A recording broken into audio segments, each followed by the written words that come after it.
Welcome to Forensic Friday, where I tell you one true crime case that was solved using forensic science, all while doing, that's right, my makeup. I took New Year's off and then I was planning to post a video last week, but then I got super ill and I was unable to post. Other than that, I'm doing great. How are you guys doing? I hope you are having a fabulous new year so far. Although I'm not feeling the best today, I am super excited to be back filming and doing something finally, other than just laying on my couch and literally dying while Detective Inspector Lucy is staring at me like, is she gonna die? Detective Inspector Lucy is my cat, by the way, if you guys are new here. I know that I sound like a rhinoceros that has been put under 1,000 cotton balls. Excuse me. But please excuse that. Like, today's video will be featuring the Lunar New Year palette from BH Cosmetics. This was last year's Lunar New Year release, I believe. You guys, this was like the only New Year palette or palette that had New Year on it in my collection, so that is why we're using it today. All of the other items I'm using in this video will be linked in the description below. Please read the disclaimer. I am not a professional forensic pathologist or a professional makeup artist. I'm just the average girl at home like you, planning my makeup. Sometimes I do my nails and random other things while I talk about a true crime case. So if that's something you're into, then you are more than welcome to go ahead and hit that subscribe button. Also, a quick reminder, the comment section is a privilege. Don't fuck it up. Now let's get into today's case. This all takes place in Big Sur, California in the year 1987. 20-year-old Donna Hartman, who I just want to say his name was changed to protect the identity of the family. Oftentimes the victim's family will request that the name of the victim not be released in the retelling of the story to protect their privacy, and I'm gonna go ahead and honor that, although I will say it is pretty easy for you to find out her real name. All you gotta do is search Donna Hartman in any search engine and her real name does come up. What's happening here? My skin is peeling. Okay, anyway, so a 20-year-old Donna Hartman was a charismatic young woman who was recently in separation from her husband. She was in the process of getting a divorce. And her husband, he was in the Navy. Donna was described as a very friendly, loving, trusting type of a person. And although she was a very, lovely person, she was what you would call challenged. I believe they said she had an IQ of about 85 to 90. I really feel like it's more important that you're a good person overall than that you're book smart. Like, I mean, at the end of the day, when your life is over, I would rather be seen as the dumb, nice, kind person that everybody remembers and loves than the book smart asshole that nobody shows up to their funeral for. You know what I mean? She was originally from Louisville, Kentucky, and that was where the rest of her family currently resided. During this very vulnerable time in her life, Donna met a couple and they became very good friends, BJ and Virginia McGinnis. So Virginia felt really, really bad for Donna, and she invited Donna to come and stay with her and her husband, BJ. Now, right off the bat, something is wrong with that. In my mind, that's a red flag to me, because why would this older couple invite this 20-something-year-old young girl? For me, that's just really odd. Like, I don't know any older women that would invite a young woman like that into their home with their husband. Like, it's just, is it just me or is that weird? So Donna took the couple up on their offer and she moved in with them and she began traveling with them. So at this point, she's far away from her husband with another couple. She has a new beginning to her life. She's getting her divorce. She has moved away from her husband, she's traveling with her friends, and she's just having a really good time, which I feel was probably needed. On April 2nd, 1987, Donna and the McGinnises traveled from San Diego, California up to Big Sur, California to do some sightseeing. They stopped at a very popular location called Seal Beach. The particular spot that they went to was walking along a cliffside overlooking the beach. Big Sur, California is known for its spectacular viewpoints, and a lot of people like to go up there. However, it is kind of dangerous, they say, to be up there because there is nothing like that can protect you from falling off of this cliff. The three of them walked along the cliffside, enjoying the view and stopping to take photos, you know, here and there. At some point, the McGinnises had enough and they decided to walk back to their car. Donna stayed behind to enjoy the view just a few moments more. As soon as the McGinnises turned around to head towards their car, they heard a scream and they turned back and Donna was gone.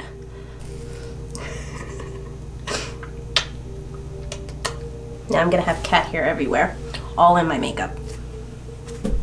Bye. She shakes me off like I'm the one that leaves hair behind on her.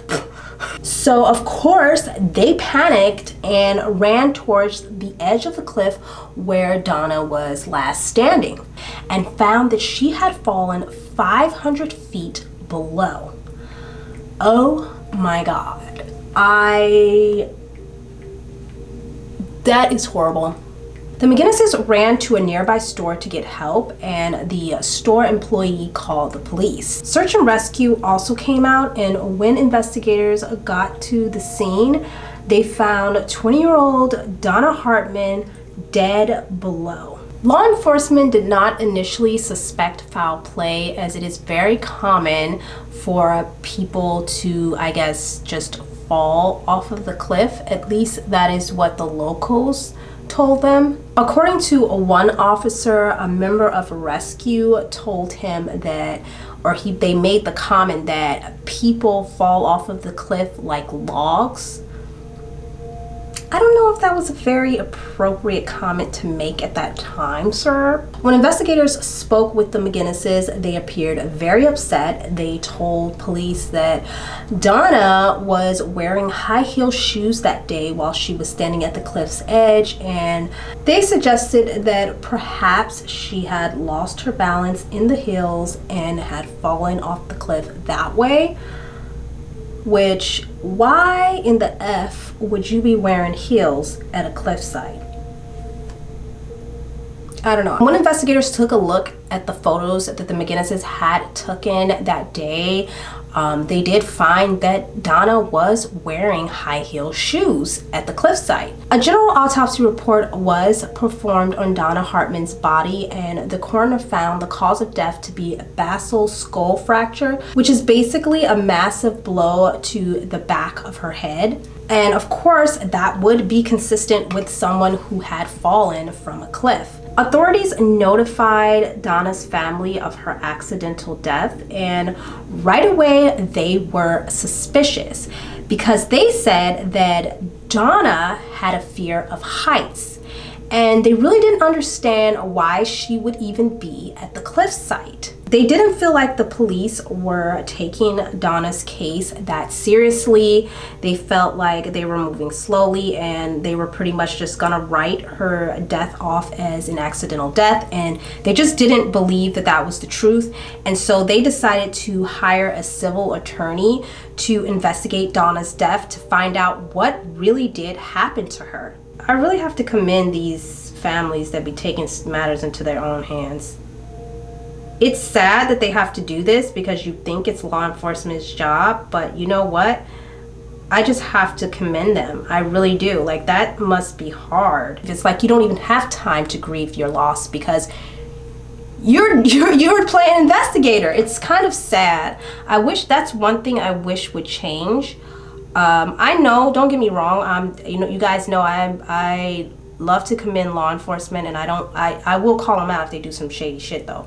But I also definitely am grateful for law enforcement 100%. I do feel like they don't have enough hands on deck to outweigh the amount of crimes that happen in the world, which is really sad. Because the police did not suspect foul play, they did not do a forensic autopsy report.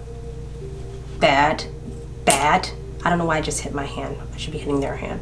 They just did that general autopsy report where the coroner found the cause of death. So they didn't have a forensic pathologist come down and look at the body, or a medical examiner, which essentially is the same thing. They are qualified and have degrees in medical training, specifically in looking at the body and identifying signs of foul play, whereas a regular coroner is like pretty much like a regular doctor, and they just give the initial cause of death. I don't know if that made any sense, because there is a difference between a coroner and a forensic pathologist. One thing that the civil attorney found suspicious was in the photos taken from that day, Donna seemed a little bit off, especially when they compared her photos from the beginning of the trip to the photos at the end of the trip. Her state of being just seemed, it was out of it, girl. It was out of it. I believe they compared her demeanor to someone that had been stoned, or like,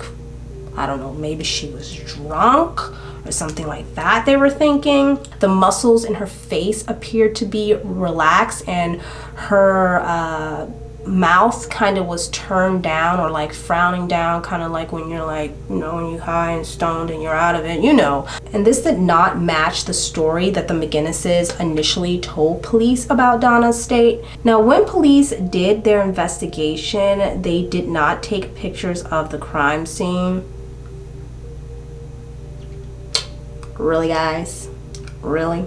They just assumed that it was an accident, so they didn't even take any photos, and they had to actually ask the McGinnises if they could get copies of the photos that they had taken at the crime scene. I just have to say, I am so disappointed. What the F, man. Back then, they were using a disc camera, which did allow them to tell the sequence of the photos easily. I mean, nowadays we have our camera phones, which you gonna know the time of the photo, the date of the photo. Hell, you gonna know everything. You're gonna know all the information. Where the photo was originally taken, the address of the person who took the photo, their birth date. Damn, they probably even tell you their social security number. Who knows? And they could tell that earlier in the day, Donna looked normal. She looked alert. She appeared happy and just, you know, normal. Donna was clearly disoriented in these photos, so what was going on?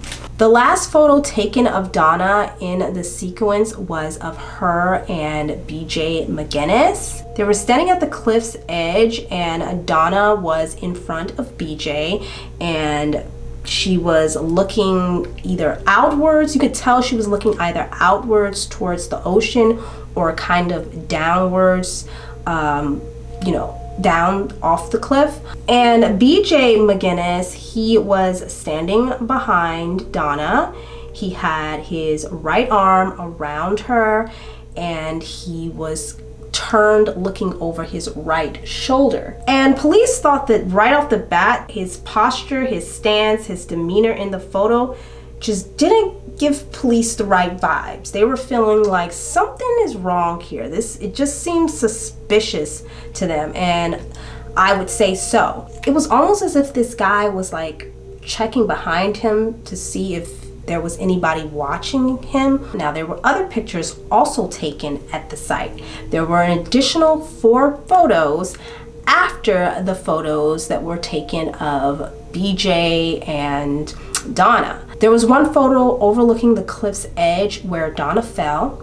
There was 2 panoramic images, one to the left of the cliff's edge and one to the right of the cliff's edge, and there was one additional photo to the back of the cliff's edge, which was the road that they had traveled down to get there. Police thought that this was one of the most incriminating pieces of evidence that they had yet, because who in their right mind would take these photos okay, of the scene, okay, after their friend fell off the cliff and before they headed to the store to get help. From this, police began to suspect that BJ McGinnis had intentionally pushed Donna off the cliff while Virginia took photos and watched the entire thing go down and kept the photos for some sort of surveillance. They weren't entirely sure. They also thought that she may have kept the photos just to go over the scene over and over again, like, you know, like serial killers would do, to get some sort of gratification and high from what she had done. They weren't entirely sure. But if investigators' theory was correct, then what was their motive? Now it's time to go into the palette. But anyway,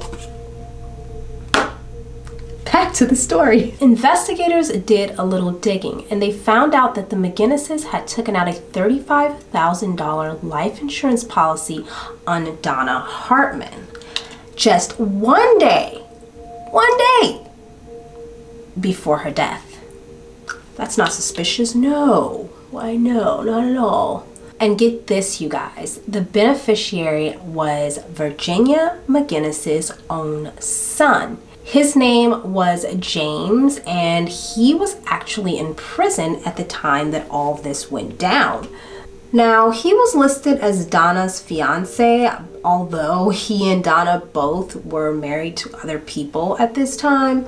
On the one hand, I'm doubting that Donna even knew James in the first place, but then on the other hand, I'm thinking maybe that's how she met the Virginiases. Maybe that's how she met the McGinnises in the first place, because she had been talking with James, and I don't know. I'm leaning towards Virginia made it all up.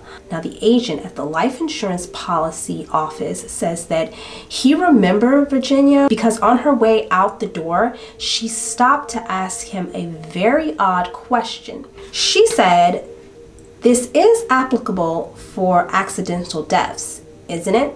Although the agent thought it was an odd question to ask, maybe she was just trying to make sure that everything was covered. Maybe she was taking out this insurance policy on someone that was a risk taker or some sort of thrill seeker, or, you know, maybe they were taking out this life insurance policy on somebody that was jumping out of planes. So the agent just shrugged it off until the next day, when Virginia and BJ showed back up at the office and threw the paperwork on the agent's desk and was like, "We're ready to collect our life insurance policy money." The agent was so shocked.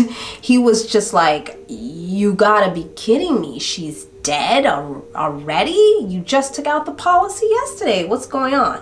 But he was thinking, okay, maybe it's just bad luck. You know, I'm pretty sure there's been times where this has happened before, where people take out life insurance policy and it just don't happen the next day, or not the next day. I don't think the next day, but I mean, I halfway want to slap this agent upside the back of his head, because you know, ain't nobody died the next day after they took out a life insurance policy. That's too much. That's too much. Don't really make no sense. Although the coroner who did the original autopsy on Donna's body didn't do any additional forensic testing, he did do something that actually for his time period was rather odd, and they didn't really do all that often. He saved a vial of Donna Hartman's blood. And like I said, at that time, this was extremely rare. No one, especially in his position, was keeping vials of blood around. It would be 2 years later when that same vial of blood was sent to the forensics lab for testing. Forensic scientists placed a sample of Donna's blood from the vial into a gas chromatograph mass spectrometer. This breaks the blood down into its chemical components, and they found traces of a drug called amitriptyline, also known as Elavil, an antidepressant drug. And that's why she was looking like she was stoned. According to medical examiners, for someone who's never taken the drug before, a small amount could cause her to become disoriented, and a large amount could cause her to pretty much pass out while standing. With further investigation, police discovered that Donna did not have a prescription for Advil. But you know who did have a prescription for Advil? BJ McGinnis. That's right, you guys. He could have very well poisoned Donna or given her this medicine. This was a huge red flag for investigators. And then they found out that earlier on that day, the McGinnises and Donna had lunch at a restaurant. And so they went to interview all the employees of the restaurant. And the guy that was waiting on them, the waiter at the restaurant, he told them that Donna ordered a soft drink. They began to theorize that this is when BJ spiked Donna's drink with the antidepressants. They had lunch just 2 hours before Donna's death. Although investigators believe that BJ poisoned Donna's drink at the restaurant, they didn't have any proof. So they took a look at the photos that the original coroner had taken of Donna's body, and they showed it to a forensic pathologist, an actual forensic pathologist. The forensic pathologist noticed that Donna's fingernails had been broken off. They also noticed that there were puncture wounds on the back of her hands. Now, although there were puncture wounds on the back of Donna's hands, there were no abrasions on the palms of her hands. Investigators were confused as to why Donna would have abrasions on the back of her hands, but not on her palms, assuming that Donna was struggling to hang on to the cliff as she was falling. There should have been some abrasions on her palms, and there wasn't. Now, the forensic pathologist had her own theory. She believed that Donna was pushed from the cliff and that someone stomped on the back of her hands to help her continue her fall. You know, the sad thing is that Donna was afraid of heights, like terrified, and this is the way that she ended up passing away. It's pretty horrible. Like, honestly. This theory would be consistent with the forensic evidence left on Donna's body. Although it did appear to be defensive wounds on the back of Donna's hands, they were unable to determine the instrument that was used. Investigators did a background check on the McGinnises, and they were taken back by what they found. Virginia collected money from other various accidental deaths, as well as some suspicious accidents that caused her to receive this money. It's so bizarre. She thinks she was getting away with it, didn't she? In fact, every house that she lived in burned down, you guys. And her mother, daughter, and second husband all died mysterious deaths under her care. And of course, Virginia made sure all of her children, including her mother and her husbands, had life insurance policies taken out on them. And what's even more bizarre, if you want to get any more bizarre than this, we can go there.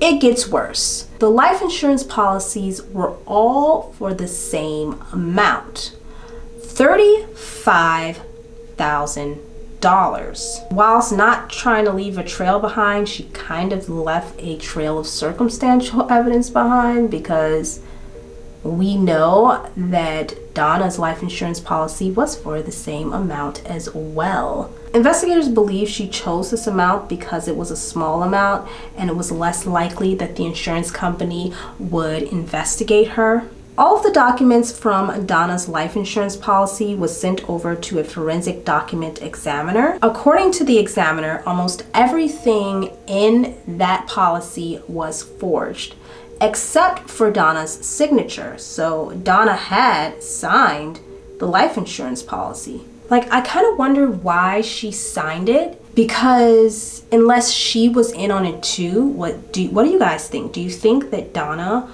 was in on this plan. Maybe she met Virginia McGinnis and they kind of told her, hey, we have a plan to do some life insurance policy scheme. Do you want to get in on it?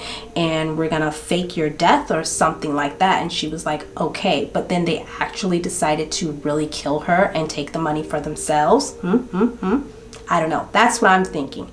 Maybe that's what happened, because I can't really figure out why she would sign the papers, although she was kind of gullible and she was very trusting and naive. So maybe I don't know. I'm just wondering what they said to her that could have possibly tricked her into believing that that was a good idea. Or they told her it was Florence for something else. And the witness of her signature was a neighbor of the McGinnises named Alice Kusain, or Kusain, I think I said that right. But when investigators questioned her, she denied signing any of the forms.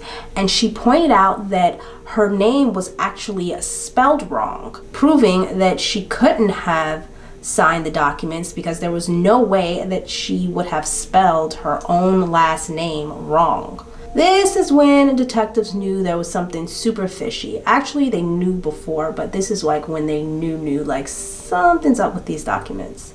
The forensic document examiner then took a sample of Alice Kusain's known handwriting and compared it to the signatures that they found on the form. In addition to the spelling of her name being wrong, there was an additional backhand slant on the signature. According to the forensic document examiner, this is not evidence of forgery, but it is evidence that someone may have been trying to disguise their handwriting or change it so that it didn't appear to be their handwriting. So what the hell's going on? Did she sit here and try to disguise her own handwriting? And how many people are in on this? Jeez Louise. So then they asked Virginia McGinnis to write Alice Kusain's name in her handwriting, and then to also write Alice Kusain's name again with a backhand slant. And guess what, you guys? You already know. It matched. Not only that, but she used the same incorrect spelling of Alice Kusain's name that she used when she signed the life insurance policy.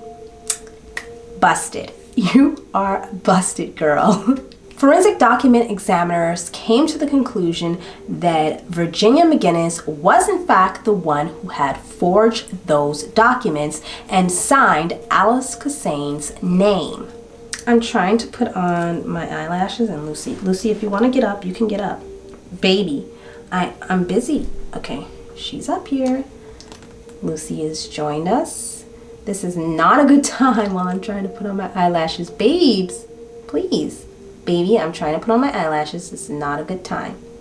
Mommy will be done in a moment. Virginia's known handwriting was very similar to the handwriting found on the documents. She had just changed the backhand slant so that it didn't look like her original handwriting on the rest of the form.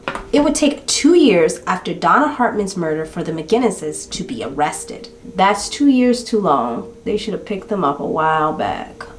Oh my God, this bitch stole my eyelash. Lucy, get back over here with my eyelash. Come here. Both BJ and Virginia McGinnis were arrested and charged with Donna Hartman's murder. But Virginia was now claiming, you guys, that she wasn't at the crime scene. And to prove it, she wasn't in any of the photos. Well, dummy, that's because you were behind the camera taking the photos. Obviously.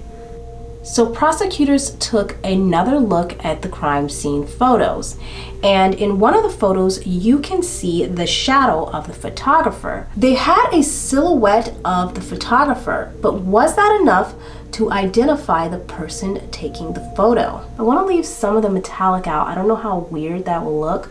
I feel like most of the time when you put glitter on your eyelids, you kind of have to go the whole way. First, they calculated the distance between the photographer and Donna by analyzing the millimeter of the camera lens. Then they measured the length and angle of the shadow to determine the exact location of the sun. And they found that the photographer was 5'6" tall.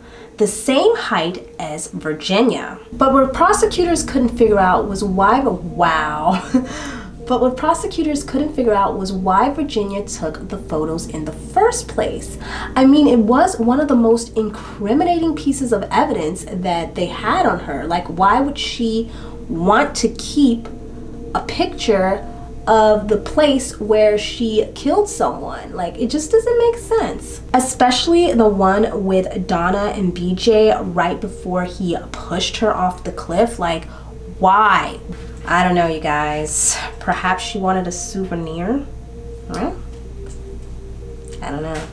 Very strange. This is why I think that she was a serial killer, because who else does that, you know? BJ, on the other hand, never got his day in court because he would die in prison while awaiting his trial, which really sucks because I feel like he deserved to get his time. Virginia McGinnis' trial was held at the crime scene at Seal Beach for 3 days. This was the longest time a court had been held at a suspected crime scene in American history. It took jurors 4 days to deliberate. Thanks to forensic science and some good police work, Virginia McGinnis was found guilty of first-degree murder and sentenced to life in prison. What do you guys think about this case and my makeup look? Please let me know in the comments down below. If you like videos like these, you can check out my last episode. I'll leave a link on the screen right here or right here. Like, comment, subscribe, and share. Please share because it really helps me out. And I'll see you guys next week with another Forensic Friday, Saturday, or Sunday, whatever I can do, episode. Bye!